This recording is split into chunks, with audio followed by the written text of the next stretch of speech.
ಕರ್ನಾಟಕದ ಸರ್ಕಾರಕ್ಕೆ ನಾನು ಕೊಡುವಂತಹ ಒಂದು ಮನವಿ, ದಯವಿಟ್ಟು ಈ ಓಲಾ ಊಬರ್ ಎನ್ನುವಂತಹ ಕೆಲವೊಂದು ಟ್ಯಾಕ್ಸಿಗಳಿಗೆ ತುಂಬಾ ಕಷ್ಟ ಆಗ್ತಾ ಇದೆ. ಯಾಕೆಂತ ಕೇಳಿದ್ರೆ 2 ವೀಲರ್ ಟ್ಯಾಕ್ಸಿ ಓಡಿಸ್ತಾ ಇದ್ದಾರೆ ಇಲ್ಲೀಗಲ್ ಆಗಿ.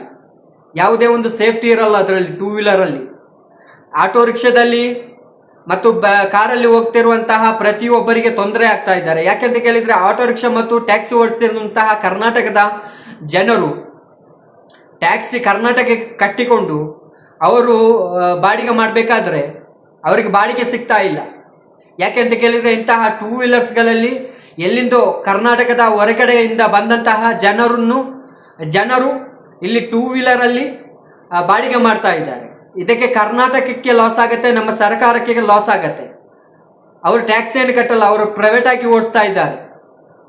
ನೀವು ಆಲೋಚನೆ ಮಾಡಿ. ಸರ್ಕಾರಕ್ಕೆ ಹೇಳುವಂತಹ ಮಾತು, ಬಡ ಜನರಾದಂತಹ ಆಟೋ ಡ್ರೈವರ್ಸ್ ಮತ್ತು ಟ್ಯಾಕ್ಸಿ ಡ್ರೈವರ್ಸ್ ತುಂಬ ಇದ್ದಾರೆ, ಅವರಿಗೆ ತುಂಬ ಕಷ್ಟ ಆಗ್ತಾ ಇದೆ. ಅವರು ಕೊಡುವಂತಹ ಟ್ಯಾಕ್ಸಿ ದುಡ್ಡು ನಮ್ಮ ಕರ್ನಾಟಕದ ಖಜಾನೆಗೆ ಬೀಳತ್ತೆ.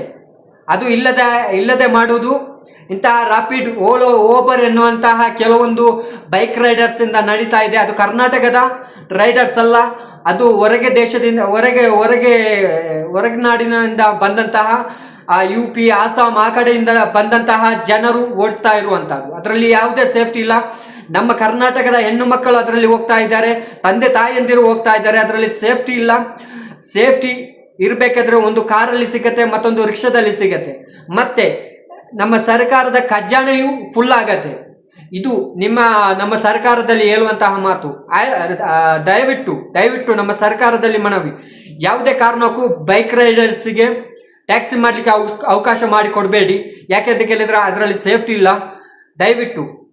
ಮತ್ತೆ ಸೇಫ್ಟಿ ಮಾತ್ರ ಇಲ್ಲ, ಮತ್ತೆ ಈ ಬಡ ಜನರು ಟ್ಯಾಕ್ಸಿ ಕಟ್ಕೊಂಡು ಟ್ಯಾಕ್ಸಿ ಓಡಿಸ್ತಾ ಇರ್ತಾರಲ್ಲ, ಅವರಿಗೆ ಈಗ ಕೆಲಸವೂ ಇಲ್ಲ, ಸುಮ್ಮನೆ ಕೂತ್ಕೊಳ್ತಿದ್ದಾರೆ.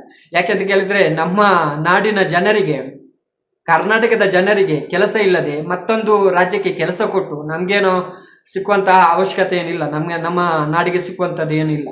ಅದರಲ್ಲಿ ಅವರು ಲೂಟಿ ಮಾಡ್ತಾ ಇದ್ದಾರೆ.